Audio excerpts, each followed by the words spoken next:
Welcome student, Chanakya tutorials में आपका स्वागत है। आज देखिए बायो के नेक्स्ट चैप्टर पे चलेंगे। पिछले वाले चैप्टर में आपको याद है कि हमने हार्ट पढ़ाया था, दिल पढ़ाया था, है ना, और हमारा लोगो था हम दिल दे चुके सनम। ठीक है, तो पूरा उसको एनालिसिस करके बताया था हमने आपको। एक चीज उसमें एक चीज बस छूटा हुआ था कि लिम्फ के बारे में हमने बात नहीं किया था। एक्चुअली लसिका एक ऐसा मीडियम होता है जो कोशिकाओं से क्या करता है कि न्यूट्रिशंस एक्सेप्ट करता है। ठीक है, एक्सेप्ट करता है, फिर उसको रक्त नलिकाओं के द्वारा उसको पूरे बॉडी में ट्रांसफर करता है, और फिर रक्त नलिकाओं के द्वारा कुछ मटेरियल से एक्सेप्ट करता है, फिर उसको सेल में ट्रांसफर करता है। तो ये लिम्फ का एक काम था। ठीक है, इसके बारे में थोड़ा सा एक पॉइंट बस छूटा हुआ था। तो आइए आज हम बात करेंगे लीवर के बारे में। देखिए यकृत बोलते हैं इसको, आप लोग जानते हैं यकृत। एक चीज इसमें क्या क्या इंपॉर्टेंट है, आपने स्ट्रक्चर देखा कि कुछ इस तरीके से है, मतलब किस तरह का आकार है, इसको कह सकते हैं कोनिकल टाइप। आप देख रहे हैं ना किस तरीके से। अगर आप इसको फिजिकल उसमें ले जाएं तो ये उत्तल दर्पण जैसा दिखता है ना, कॉन्वेक्स लेंस जैसा दिखता है, मतलब उत्तल दर्पण द्वारा, दर्पण जैसा। ये क्वेश्चन में आया हुआ है, एग्जाम में आपको पूछा हुआ है कि ये दिखने में कैसा होता है, इसका आउटर स्ट्रक्चर कैसा होता है, पहली चीज। दूसरा देखिए इसमें इंपॉर्टेंट क्या है, ये आपका मतलब पैनक्रियाज लगा हुआ है। पैनक्रियाज एक ऐसा ग्लैंड है, ये एक ऐसा ऑर्गन है जिसको कहते हैं कंप्लीट डाइजेस्टिव ऑर्गन, मतलब पाचन क्रिया को पूरी तरीके से ये रेगुलेट करता है। इसमें कई तरह के एंजाइम होते हैं, कार्बोक्सीपेप्टिडेज होते हैं, पेप्सिन होता है, इरेप्सिन होता है, लाइपेज होता है, माल्टेज होता है, ग्लाइकेज होता है ना, कई तरह के एंजाइम होते हैं, बहुत इंपॉर्टेंट होता है। इससे सटा हुआ गॉल ब्लाडर होता है। गॉल ब्लाडर क्या होता है कि लीवर पित्त बनाता है, और पित्त कितना बनाता है, एक चीज और, लीवर पित्त बनाता है। तो लीवर पित्त कितना बनाता है, 700 ml टू 1000 ml मिलीलीटर। इसको क्या किया जाता है, कहां पे स्टोर किया जाता है, आपका गॉल ब्लाडर में स्टोर किया जाता है, पित्ताशय में संरक्षित किया जाता है, पित्ताशय में भंडारित किया जाता है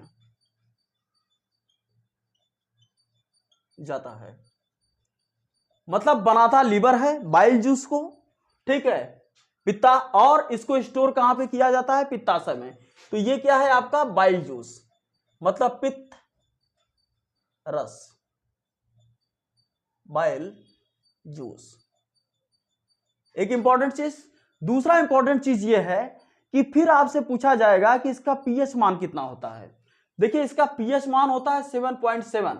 अब अगर आपसे पूछा जाए कि पित्ताशय कैसा है, अम्लीय है या क्षारीय है, तो पित्ताशय कैसा हो गया, 7.7 है, तो इसका मतलब ये आपका है क्षारीय है। ठीक है, तो ये गॉल ब्लाडर है जो पित्त को, बाइल जूस को कलेक्टिंग का काम करता है, उसको संग्रहित करता है। तो 3 ऑर्गन्स इससे जुड़े हुए हैं, काफी इंपॉर्टेंट है। अब हम लीवर पे फोकस करते हैं। देखिए लीवर का एक आकार, मतलब भार, वेट, अगर वेट पूछा जाता है तो ये आपका 2 किलोग्राम का होता है। ऐसा नहीं होता है कि एग्जैक्टली 2 किलोग्राम का होता है, किसी किसी में थोड़ा सा डाउन, किसी किसी में थोड़ा सा अप होता है ना, 2 किलोग्राम का होता है। ठीक, लीवर। रंग कैसा होता है इसका, इसका रंग होता है रेडिश ब्राउन। ठीक है, मतलब लाल धूसर इसको कहते हैं,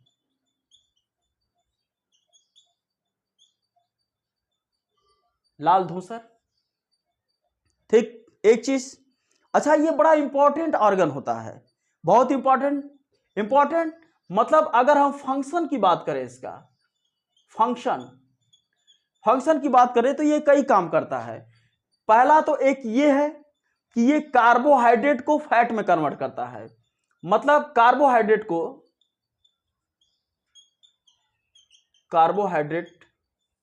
को वसा में बदलता है, है ना। इस प्रक्रिया को कहा जाता है ग्लाइकोनोजन। ग्लाइकोनोजन पहला एक फंक्शन इंपॉर्टेंट। दूसरा इसका फंक्शन क्या होता है, दूसरा इसका फंक्शन ये होता है कि ये वसा को कार्बोहाइड्रेट में बदलता है, उल्टा करता है, वसा को कार्बोहाइड्रेट में बदलता है।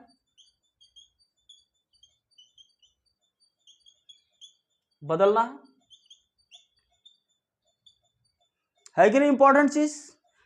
अब कार्बोहाइड्रेट को वसा में क्यों बदलता है? अगर मान लीजिए लीवर को पता चल गया कि आपके बॉडी में वसा का, फैट का डेफिशिएंसी है, तो वो क्या करेगा, कार्बोहाइड्रेट को कन्वर्ट कर देगा।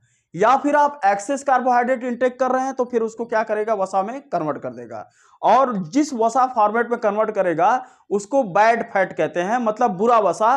वो कहां पे होता है, कमर के आसपास जमा होता है, मतलब पेल्विक बोन के आसपास जमा होता है। ये इंपॉर्टेंट। दूसरा, अगर लगा कि आप स्टारवेशन की स्थिति में है, मतलब भूखमरी की स्थिति में है, भूखमरी इन द सेंस मान लीजिए 2-4 दिन तक खाना नहीं मिल रहा है, या फिर आप व्रत हैं, तो क्या होता है कि जो मोटा आदमी होता है बड़ा इजीली सरवाइव कर लेता है। क्यों? क्योंकि उसके बॉडी में वसा सफिशियंट होता है और लिवर क्या करता है, उस वसा को कार्बोहाइड्रेट में बदल के इंस्टेंट ऊर्जा प्रदान कर देता है। एक चीज। तीसरा पॉइंट ये होता है कि प्रोटीन को भी वसा में बदलता है,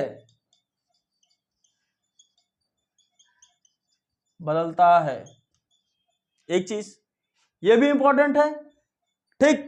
और इस प्रोटीन को कार्बोहाइड्रेट में भी बदलता है,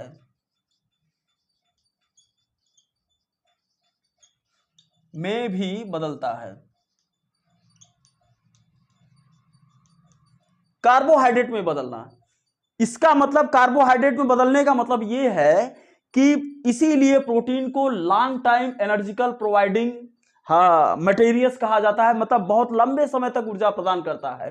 क्योंकि अगर बॉडी में आपके प्रोटीन स्टोर है तो लीवर उसको कार्बोहाइड्रेट में कन्वर्ट करता रहेगा, आपको एनर्जी प्रोवाइड करता रहेगा, इंस्टेंट एनर्जी प्रोवाइड करता रहेगा, है ना। तो एक लंबा, तो इस प्रोसेस को हम कहते हैं ग्लाइकोनियोजेनेसिस। बड़ा इंपॉर्टेंट, ग्लाइकोजन, ये ग्लाइकोनियोजेनेसिस। तो दो एक प्रोसेस फंक्शन काफी इंपॉर्टेंट है, तो ये काम आपका करता है। अब तीसरा, मतलब अगला काम क्या करता है लीवर, समझ में आया ना। इतने फंक्शन के बारे में हमने बात किया, अगले नंबर पे हम आते हैं।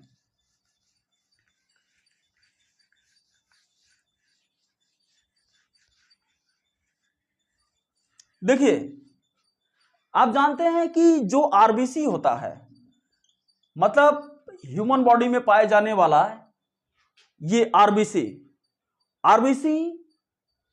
इसको कहते हैं रेड ब्लड कार्पसल्स, है ना। आरबीसी ये एक ऐसा सेल होता है, इसमें केंद्रक नहीं होता है, मतलब न्यूक्लियस नहीं होता है, जिसके वजह से इसकी ड्यूरेबिलिटी बहुत ज्यादा नहीं होती है। मतलब आरबीसी हमारे बॉडी में 90 से लेकर 120 दिन तक जीवित रहता है। एक चीज, जीवित रहता है।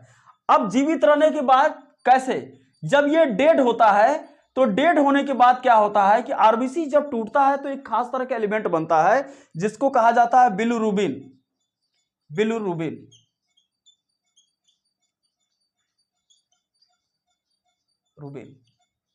और ये बिलिरुबिन जो एलिमेंट्स होता है येलोइश कलर का होता है, पीला होता है।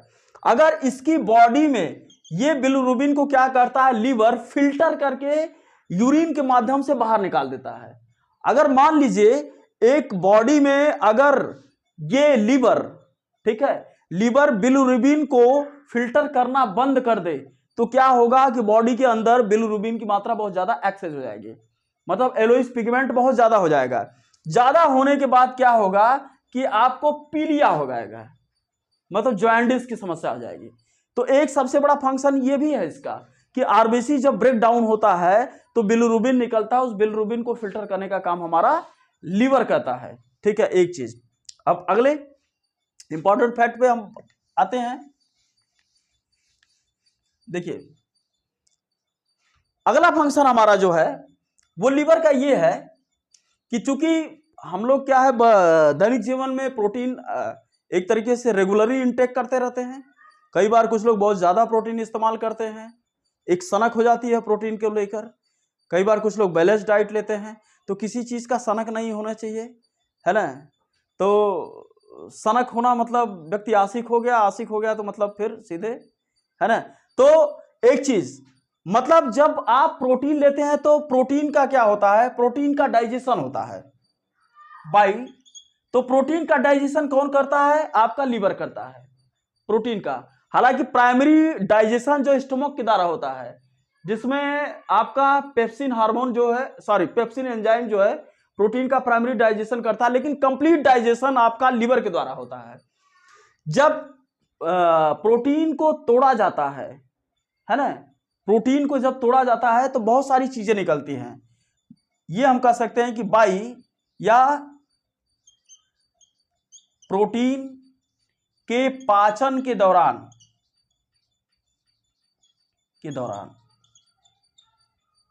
Means by digestive process of protein, पाचन के दौरान क्या क्या निकलता है, अमोनिया निकलता है। अमोनिया निकला। अब अमोनिया को लीवर क्या करता है, यूरिया में कन्वर्ट कर देता है और यूरिन के माध्यम से इसको बाहर निकाल देता है। फिर दूसरे नंबर पे प्रोटीन के डाइजेशन के उपरांत यूरिक एसिड बनता है। यूरिक एसिड ये काफी डेंजरस होता है। अगर मसल्स में इसका डिपोजिशन होने लगे तो मसल्स में पेन होता है। आपने अक्सर देखा होगा, बहुत सारे लोगों के साथ होता है, यूरिक एसिड जम गया। तो इसको भी क्या करता है कि लीवर इसको भी क्या करता है कि यूरिन के माध्यम से बाहर निकाल देता है। ठीक है। उसके अलावा नाइट्रोजन मतलब बहुत सारे घातक नाइट्रोजनिक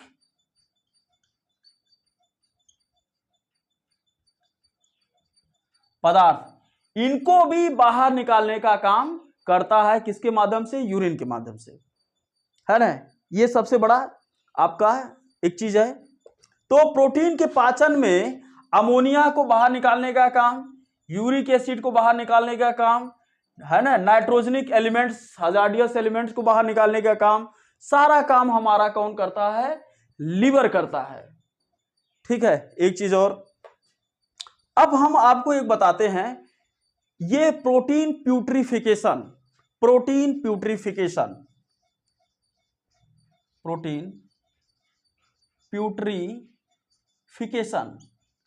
इसका हिंदी भी लिखते हैं प्रोटीन पूतभंजीकरण।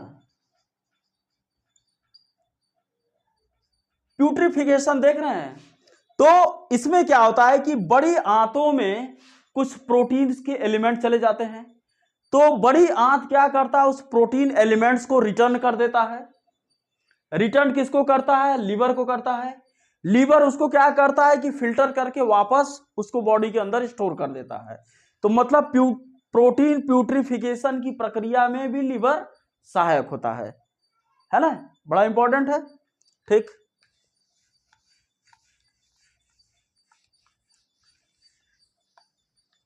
आप देख रहे हैं इसमें एक चीज हमने यहां पे क्या बनाया है, गॉल ब्लैडर हमने बताया कि पित्त 700 से लेकर ml से लेकर 1000 ml के बीच बनता है और गॉल ब्लैडर में ये इसको स्टोर किया जाता है, जिसका पीएच मान मैंने बताया कि 7.7 होता है, 7.7 होता है। अब देखिएगा पित्त रस की हम बात करते हैं, बाइल जूस की बात। इसमें क्या क्या होता है इंपॉर्टेंट, इसमें आप देखिएगा 85% तक वाटर होता है,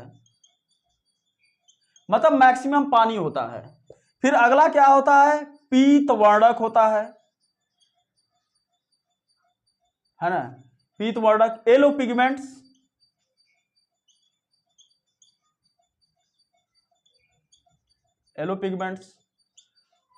ठीक। दूसरा क्या होता है, पीत लवक होता है, पीत लवण बल्कि येलो साल्ट होता है। इसमें क्या होता है, लेसिथिन होता है, लेसिथिन। लेसिथिन होता है एक इंपॉर्टेंट। फिर क्या होता है इसमें, कोलेस्ट्रॉल होता है, कोलेस्ट्रॉल ट्रॉल होता है, ठीक है। उसके बाद इसमें क्या होता है, कोलेस्ट्रॉल के बाद प्रोटीन होता है, वह खनिज,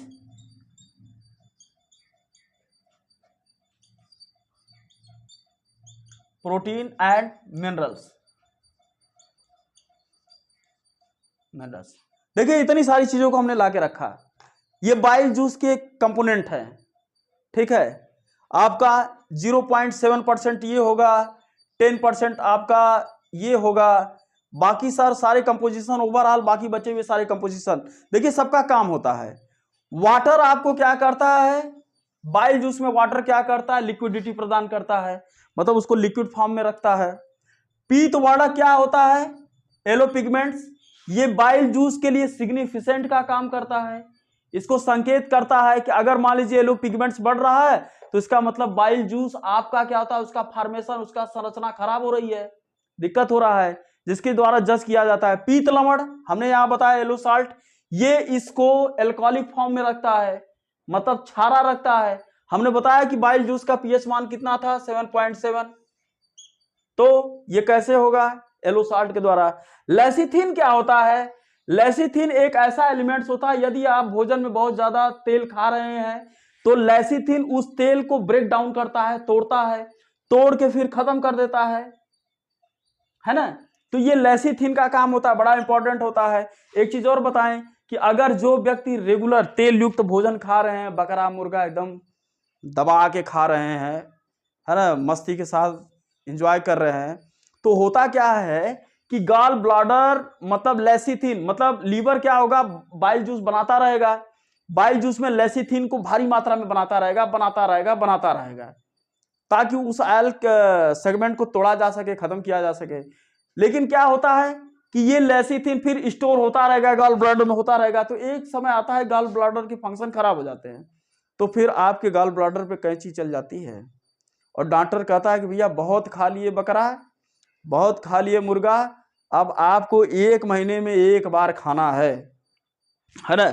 तो फिर आपकी लाइफ जो है एक तरीके से फिर दिक्कत आ जाती है, फिर पेचीदा, फिर आप याद करते हैं कि वो बीते दिन और वो बीते साल। तो यही चीज है कि मतलब आप क्या कीजिए कि कंट्रोल में रहिए।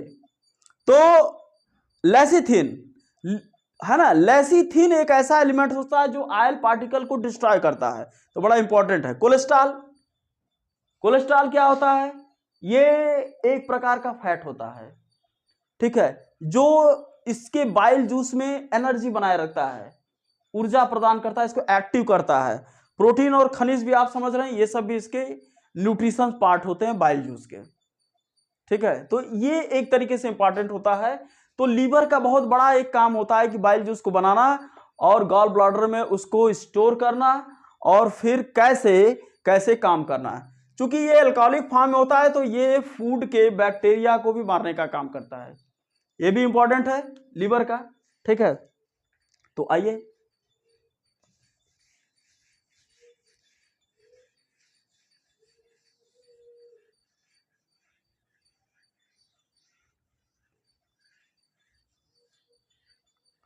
देखिए, आप जानते हैं कि पूरे दुनिया भर में खास बात यह है कि कुछ आर्गन ऐसे होते हैं जिनका डिमांड बहुत ज़्यादा है। जैसे आपका लीवर का भी बहुत काफ़ी अच्छा खासा डिमांड है, लीवर का है ना, आपके आँखों का, रेटिना का है, उसके अलावा आपके बाकी किडनी का जानते ही हैं, डिमांड यूनिवर्सल है। तो ऐसे आपके बॉडी में बहुत सारे ऐसे पार्ट होते हैं, आर्गनल पार्ट होते हैं जिनका डिमांड बहुत ज़्यादा है, जिसमें से एक लीवर। तो लीवर फेल्योरिंग की घटना भी बहुत ज़्यादा होती है। तो अगर इसका क्या होता है कि इसका एक फंक्शन होता है पर्टिकुलर, अगर मान लीजिए डेली आपके रूटीन में चेंजिंग हो रहा है, डेली चेंजिंग हो रहा है, जैसे आज इस समय खाना खाए, फिर कल दूसरे टाइम, परसों तीसरे टाइम, बहुत ज़्यादा अगर रिफ्लेक्शन हो रहा है, बहुत ज़्यादा चेंजिंग हो रही है, तो तभी जाके लीवर के फंक्शन खराब होते हैं, अन्यथा फंक्शन खराब नहीं होते हैं, है ना। तो ये चीज़, अब लीवर देखिए, हमने आपको बताया कि लीवर ये गॉल ब्लैडर से अटैच है और यहाँ पे पैनक्रियाज से अटैच है। अगर लीवर के फंक्शन खराब होते हैं ठीक है, तो फिर पैनक्रियाज के भी फंक्शन खराब होते हैं, या इसके खराब होते हैं तो इसके भी खराब होते हैं, और तीनों कंपोजिट फॉर्म में काम करते हैं। तो एक सबसे बड़ी बात ध्यान रखने वाली है कि लीवर का फंक्शन कभी खराब नहीं होना चाहिए। अब इसके स्ट्रक्चर में देखेंगे तो लीवर में क्या होगा कि बहुत सारे माइक्रो ट्यूब्स बने होते हैं, बहुत सारे छोटे छोटे, है ना, इस तरह से माइक्रो ट्यूब्स बने होते हैं, लाखों की संख्या में होते हैं। ठीक है, जो एंजाइमल प्रक्रिया को पूरे लीवर के अंदर रेगुलेट करते हैं। ठीक है, छोटे छोटे ट्यूब्स बने होते हैं, जिससे क्या होता है कि डाइजेस्टिव फूड आपका ट्रांसफर होता रहता है। तो ये हमारे लीवर का आज एक फंक्शन रहा। ठीक है, उसके बाद हम इसको स्टार्ट करेंगे अगले सेक्शन में, जो बची हुई चीजें हैं उस पर हम फोकस करेंगे। ठीक है, तो इसको नोट्स बनाइएगा, इसको देखिएगा, समझिएगा, बड़े इंपॉर्टेंट है, बायो का सेक्शन है। Thank you for watching, good evening.